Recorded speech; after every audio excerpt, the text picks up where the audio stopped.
सबको दिल से धन्यवाद। नए साल की ढेर सारी शुभकामना, आने वाली सरस्वती पूजा की ढेर सारी शुभकामना, होली की ढेर सारी शुभकामना आप सबको, क्योंकि फिर हम इनसे मिल पाएंगे कि नहीं, इसलिए मैंने तीनों बधाई आपको अभी दे दी। जी, जी। सर, मेरा सबसे पहला सवाल रहेगा आपसे कि अभी हाल ही में 18 जनवरी, जिसे कहें तो इतिहास में भी जो अंक है वो दर्जित हो गया, क्योंकि सर सबसे बड़ा जो हमला हुआ आपके ऊपर नेपाल में जाने के बाद, और लगातार मीडिया न जाने कितनी अफवाहें भी उड़ाई जा रही है सर। मैं आप ही से पूछना चाहूँगा सर कि आखिर उस दिन हुआ क्या था नेपाल जाने के बाद? देखिए, वो जाने के बाद एक्चुअली मुझे परमिशन तो पहले से मिला था, तभी मैं नेपाल गया था। मैं सुबह 8 बजे के आसपास होटल पहुंचा और वहाँ के ऑर्गेनाइज़र जो थे उन्होंने मुझे परमिशन 2 दिन पहले बताया था। फिर लेकिन परमिशन का लेटर उन लोगों को दोबारा जो मिला, वो चीज़ें उन लोगों ने दोबारा मुझे नहीं दिखाया। और मेरी बाकी की टीम तो चली गई स्टेज पे, मैं होटल पे था। मैं जैसे रेडी होकर निकला तब तक 200 फोर्स हमें चारों तरफ से हमें घेर लिया गया कि आप स्टेज पे नहीं जा सकते। तो मैं तो मजबूर था, करूँ तो क्या करूँ। मैं बोला भाई मेरे बच्चे वहाँ पे हैं, दिक्कत में हैं। तो वहाँ के प्रशासन ने दिलासा मुझे दिलाया कि आपके बच्चों को कुछ नहीं होगा, लेकिन तब तक वहाँ बहुत सारी चीज़ें बिगड़ चुकी थी। मेरी 4 गाड़ियाँ जो बच्चों को लेकर जाती हैं, जी, जी। वो फूँक दी गई थी। जो बजाने वाले लोग हैं उनके ऊपर भी हमला हुआ था। बैंजो, तबला, ढोलक सब कुछ टूट फूट के, सब लूट फूट के सब खत्म हो चुका था। तो दृश्य तो बहुत बुरा था भैया। मैंने सोच लीजिए कि मैं 4 दिन से खुद ही डिप्रेस में था कि नींद ही नहीं आ रही थी, घबराहट हो रही थी कि वो दृश्य देखने के बाद किसी को घबराहट होगी। और इंडिया से बाहर अपने देश में हम नहीं थे, अपने देश में होते तो शायद व्यवस्था हमें मिल जाती हर चीज़ की, बट हमें वहाँ। लेकिन एक बात की खुशी थी कि वहाँ पे 1.5 लाख से 2 लाख पब्लिक देखने आई थी, वो भी नेपाल, इंडिया से बाहर। मुझे इतना प्यार मिलता है तो उसमें जनता का कोई दोष नहीं कि उन्होंने ठीक है तोड़-फाड़ किया। उनकी खुशी के लिए अगर आपने बुलाया और मनचाहा उनको मनोरंजन आप नहीं देंगे तो कोई भी दुनिया का आदमी भड़क सकता है। तो मन जब खुशी आपके घर में ही अगर कोई खुशी से अगर कोई आता है और आप उसको वो खुशी नहीं देंगे तो उसको नाराज़गी तो होगी। तो उनका नाराज़गी जायज़ था, उसमें मैं पब्लिक का दोष नहीं बोलूँगा। वो समय था जो हो गया, लेकिन ठीक है, ये ईश्वर करे कि किसी कलाकार के साथ ये दोबारा हादसा ना हो, क्योंकि तकलीफ़ बहुत होती है। और हम इंडिया से बाहर जाके और अपने आप को प्रेजेंट कर रहे हैं और वहाँ पे लोग हमें इतना प्यार देते हैं, तो इस बात की खुशी भी है। और नुकसान जहाँ तक है वो तो कहीं न कहीं जनता का दिया हुआ ही मेरे पास सब कुछ है और जनता ने ही उसको बर्बाद किया अपने हाथों से। तो ठीक है, उनकी मोहब्बत भी हमें बढ़ाने की है। उनका ये भी दायित्व बनता है कि अगर मैं गलती करूँ तो मुझे डाँटे भी, लेकिन वहाँ गलती हमारी थी नहीं, बट वो समय करा देता है, उसमें किसी का दोष नहीं कहा जा सकता। जी, जी। सर, 4 गाड़ियाँ जलाई गई और लगातार जो कही जा रही है कि इसकी भरपाई के तौर पे आप ही जो इसका पूरा खर्च उठाएँगे। सर, ये क्या है? देखिए, ये तो हर आदमी का दायित्व बनता है, सब लोग कैपेबल नहीं है खेसारी की तरह। जी, बिल्कुल। कि मेरी 10 गाड़ियाँ भी जल जाए तो मुझे कोई परवाह नहीं पड़ता है, लेकिन जो लोग मेरे साथ काम करते हैं, मेरे पे विश्वास है उनका, अगर मैं उनको गाड़ी नहीं दूँ या मैं उनको हेल्प ना करूँ तो फिर इंसानियत नाम की कोई मतलब ही नहीं बनती है। और मेरे लिए कोई बड़ी चीज़ नहीं है 4 गाड़ियाँ लोगों को देना, और मैं दे ही रहा हूँ। 10 से 15 दिन के अंदर सारे लोगों को गाड़ी मिल जाएगी हैंड टू हैंड। और वो दुःख की बात नहीं है, हमारे अपने हैं और लोगों ने हमें सँवारा है और लोगों ने हमें दायित्व दिया है भोजपुरी समाज के लिए कि आप कुछ अच्छा करो।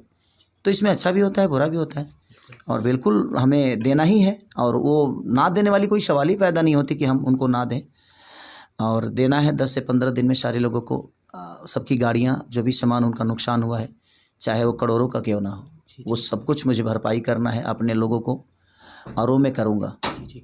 सर, ऐसी जो ऑर्गेनाइज़र टीम जिनकी इतनी घटिया मानसिकता, एक स्टार को वहाँ पे बुलाना और उसके साथ इस प्रकार की घटना घटना और भी सर ऑर्गेनाइज़र से आप क्या कहना चाहेंगे, जो चाहे कोई भी इंडस्ट्रीज़ के कलाकार सर अपने देश से बाहर जाएँ, उनके साथ ऐसी घटना कभी ना हो? नहीं, देश से बाहर की बात नहीं है, आप इंडिया में भी करिए। तो मैं चाहता हूँ कि आप उस दिन तक का भी परमिशन आप मांगिए, और मैं अब जो भी कार्यक्रम करूँगा उस डेट का परमिशन मांगूंगा जिस डेट में मैं कार्यक्रम करने जा रहा हूँ।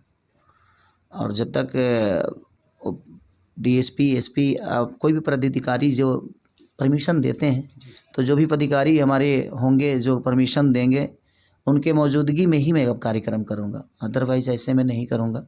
क्योंकि उसमें नुकसान सिर्फ खेसारी लाल यादव का ही नहीं, उसमें नुकसान हमारे जनता का भी होता है, उनके दिल को भी ठेस पहुंचता है। सिर्फ खेसारी का नुकसान नहीं है, वहाँ कहीं ना कहीं हमारी जनता भी हरास होती है, वो आती है और वो चीज़ें नहीं देखने को मिलता है तो उसको प्रॉब्लम होती है, उनका समय बर्बाद होता है, उनका ऊर्जा बर्बाद होता है, उनका विश्वास टूटता है। और उस विश्वास टूटने का कारण कोई कलाकार नहीं, वो सिस्टम होता है।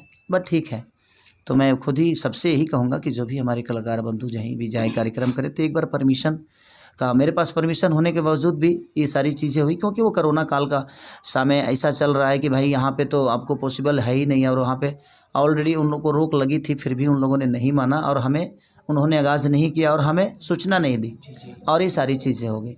तो ठीक है, होता है। सर, इंडस्ट्री सपोर्ट की बात आपने लाइव आकर करी थी, इसके बाद से निरहुआ जी ने भी एक मीडिया को साक्षात्कार दिया, उसमें कहा कि हमने 2 बजे के लगभग में खेसारी जी को कुशल क्षेम पूछा, कॉल किया। हाँ, फिर सर और 2-3 बजे सुबह की बात है, जी जी रात में जी जी जब उनको पता चला, तो जब हम नेपाल से लौट रहे थे जी तो दिनेश भैया का कॉल मुझे आया था और पूछे कि बाबू तुम ठीक तो हो ना। जी जी तो हम कहा हाँ भैया मैं ठीक हूँ, लेकिन अंदर से बहुत डरा हुआ था मैं, क्योंकि डर तो लगता ही है ना, क्योंकि अपनों को आदमी टूटते हुए देखा है, अपनों को बर्बाद होते हुए देखा, अपने जनता को परेशान होते हुए देखा है, तो प्रॉब्लम होती है। तो भैया ने फ़ोन किया था मुझे, फिर सुबह में पहुंचा पटना तो अमरपाली जी का भी कॉल आया था, इनके सक्षरा जी का कॉल आया था।